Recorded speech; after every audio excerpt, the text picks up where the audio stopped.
அவனை கேஜிஎஃப் அனுப்புனது கருடனை கொல்றதுக்கு. ஆனா அவன் போனது கேஜிஎஃப் ஆள்றதுக்கு. அதுக்கு முதல்ல கருடனை கொல்லணும், காட்ஸ் கிட்ட இருந்து தப்பிக்கணும், எல்லாத்த விட முக்கியமா ஜனங்களை தன் பக்கம் இழுக்கணும்.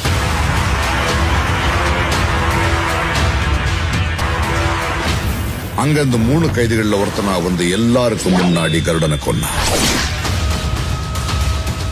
வானரம் காட்ஸ் துப்பாக்கியை பிடிச்சு நின்னப்போ அது வரைக்கும் தலை தூக்க பயந்துட்டு இருந்த ஜனங்க ராக்கி மேல நிக்கிறத பார்த்ததும் காட்ஸுங்க தலைகளை மிதிச்சு முன்னேறினாங்க.